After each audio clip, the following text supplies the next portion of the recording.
കഴിഞ്ഞ 2 ക്ലാസ്സുകളിലായി രണ്ടാമത്തെ പാഠമായ സൊല്യൂഷനിൽ നിന്ന് നമ്മൾ ക്ലാസിഫിക്കേഷൻ ഓഫ് സൊല്യൂഷനും കോൺസെൻട്രേഷൻ ഓഫ് സൊല്യൂഷനും പഠിച്ചു കഴിഞ്ഞു.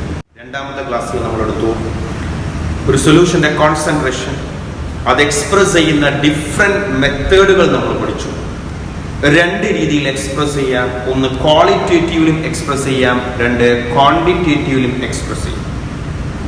ക്വാളിറ്റേറ്റീവ്ലി സൊല്യൂഷനെ ഡയല്യൂട്ട് എന്നും കോൺസെൻട്രേറ്റ് എന്നും വിളിക്കുമ്പോൾ, ക്വാണ്ടിറ്റേറ്റീവ്ലി നമ്മൾ വളരെ എലാബറേറ്റ് ആയി പഠിച്ചു ഡിഫറെന്റ് ടൈപ്പ് ഓഫ് 8 മെത്തേഡ്സ്.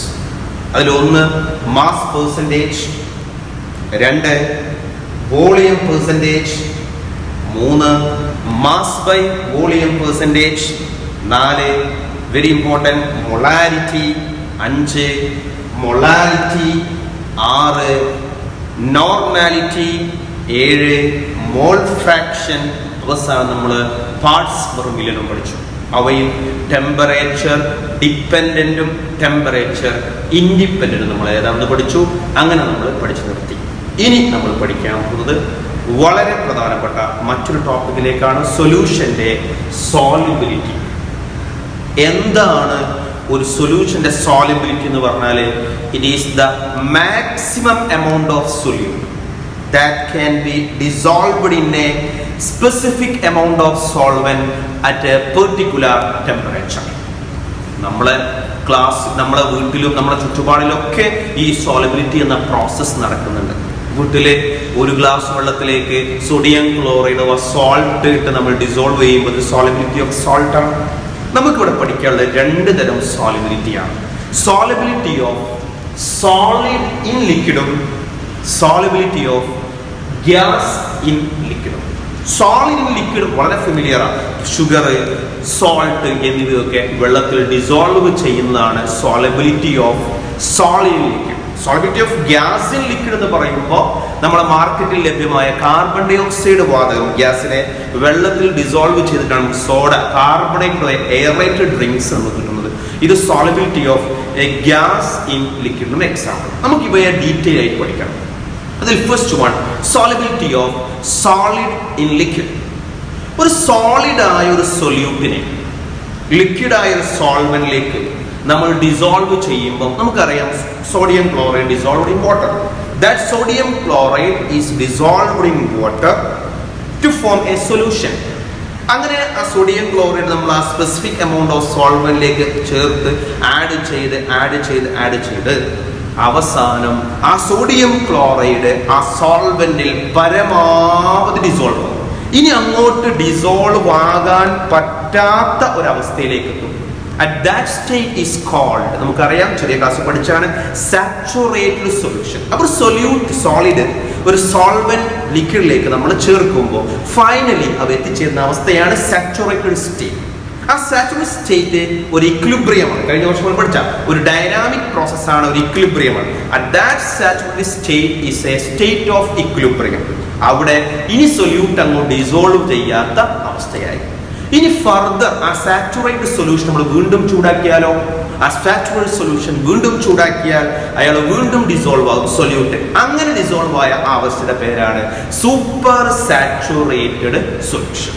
ഇവിടെ ഈ സോളിഡ് ആയ സൊല്യൂട്ടിനെ ഒരു സോൾവെന്റ് ലിക്വിഡ് ഡിസോൾവ് ചെയ്യുമ്പോൾ ചില ഫാക്ടേഴ്സുകൾ സ്വാധീനിക്കുന്നു. അപ്പോൾ സോളിബിലിറ്റി ഓഫ് സോളിഡ് ഇൻ ലിക്വിഡിനെ സ്വാധീനിക്കുന്ന ഘടകങ്ങൾ അഥവാ factors affecting solubility of solid in liquid. അതിലൊന്ന് nature of solute and solvent അഥവാ സൊല്യൂട്ടിന്റെയും സോൾവെന്റിന്റെയും സ്വഭാവം. ഇവിടെ മനസ്സിലാക്കേണ്ട കാര്യം, ഒറ്റ സ്റ്റേറ്റ്മെന്റ് പഠിച്ചാൽ മതി, ലൈക്ക് ഡിസോൾവ്സ് ലൈക്ക്. എന്താ ലൈക്ക് ഡിസോൾവ്സ് ലൈക്ക് എന്നതിന്റെ meaning?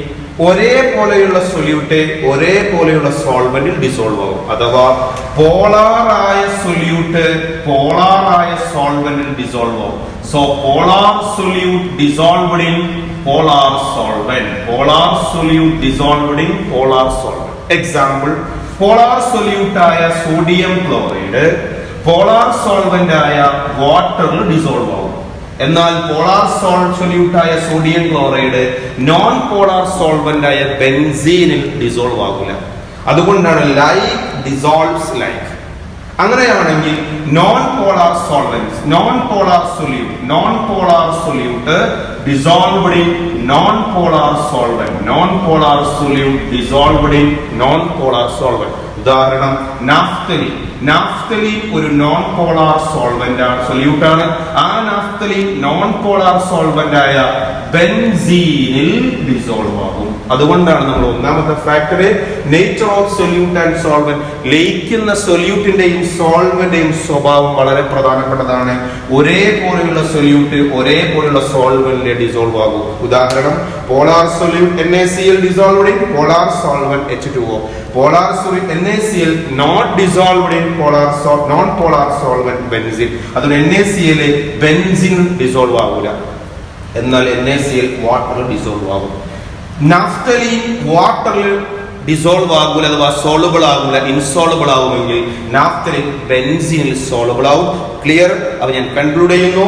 Polar solute soluble in polar solvent, non polar solute dissolved in non polar solvent. ഒറ്റ വാക്കിൽ പറയുകയാണെങ്കിൽ ലൈക്ക് ഡിസോൾവ്സ് ലൈക്ക്. രണ്ടാമത്തെ ഫാക്ടർ ടെമ്പറേച്ചർ.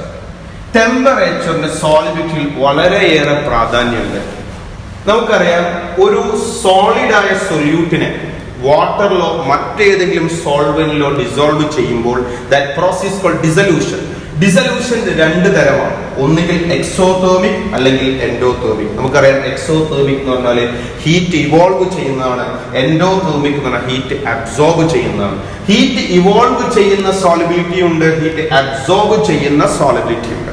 ചില സൊല്യൂട്ടിനെ വെള്ളത്തിൽ ഡിസോൾവ് ചെയ്യുമ്പോൾ ഹീറ്റ് പുറത്തേക്ക് വരും. അത്തരം പ്രോസസ്സിൽ അഥവാ if dissolution is exothermic, solubility decreases with the increase of temperature. Solubility decreases with the increase of temperature. അഥവാ എക്സോതെർമിക് പ്രോസസ്സിലെ solubility of a solute കുറയുന്നു ടെമ്പറേച്ചർ കൂട്ടുമ്പോൾ. കാരണം പഠിക്കണം, എന്താണ് ഒരു എക്സോതെർമിക് ആയ ഡിസൊല്യൂഷൻ പ്രോസസ്സിലെ സോളിബിലിറ്റി കുറയാനുള്ള കാരണം? ഇത് എക്സ്പ്ലെയിൻ ചെയ്യുന്നത് ലേ ഷാറ്റ്ലിയർ പ്രിൻസിപ്പിൾ. കഴിഞ്ഞ കൊല്ലം ചാപ്റ്റർ 7 ഇക്വിലിബ്രിയത്തിൽ നമ്മൾ വളരെ കൃത്യമായി പഠിച്ച ലേ ഷാറ്റ്ലിയർ പ്രിൻസിപ്പിളില് ഒരു പ്രോസസ് എക്സോതെർമിക് ആവുന്നപ്പോഴാണ് ഒരു സൊല്യൂട്ട് സോൾവെന്റ് മിക്സ് ചെയ്യുമ്പോൾ അവിടെ ആരുണ്ടാവുന്നു? സൊല്യൂഷൻ ഉണ്ടാവുന്നു. അവിടെ ഹീറ്റ് എന്ത് ചെയ്യുന്നു? പുറന്തള്ളുന്നു. That is exothermic. So according to Le Chatelier principle, നമ്മൾ ടെമ്പറേച്ചർ ഇൻക്രീസ് ചെയ്യുമ്പോൾ Le Chatelier principle അനുസരിച്ച് ഇക്വിലിബ്രിയം എങ്ങോട്ട് ഷിഫ്റ്റ് ചെയ്യും? ബാക്ക്വേർഡിലേക്ക് ഷിഫ്റ്റ് ചെയ്യും. ഇക്വിലിബ്രിയം ബാക്ക്വേർഡിലേക്ക് ഷിഫ്റ്റ് ചെയ്യുന്നത് സോളിബിലിറ്റി കുറയ്ക്കുകയാണ്. അപ്പൊ എക്സോതെർമിക് പ്രോസസ്സിന്റെ കേസിൽ solubility decreases with the increase of temperature. Clear ആണല്ലോ? അപ്പോൾ ഒരു സൊല്യൂട്ട് സോൾവെന്റിൽ ഡിസോൾവ് ചെയ്യുമ്പോൾ ആ ഡിസൊല്യൂഷൻ പ്രോസസ് എക്സോതെർമിക് ആണെങ്കിൽ അവിടെ ടെമ്പറേച്ചർ ഇൻക്രീസ് ചെയ്യുമ്പോൾ സോളിബിലിറ്റി ഡിക്രീസ് ചെയ്യും. എക്സ്പ്ലനേഷൻ നടത്തുന്നത് Le Chatelier പ്രിൻസിപ്പിൾ അനുസരിച്ചാണ്.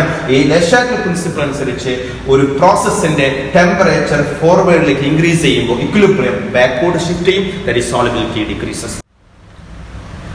If the dissolution is endothermic, അഥവാ സൊല്യൂട്ടിനെ ഒരു സോൾവെന്റിൽ ഡിസോൾവ് ചെയ്യുമ്പോൾ ഹീറ്റ് അബ്സോർബ് ചെയ്യുകയാണെങ്കിൽ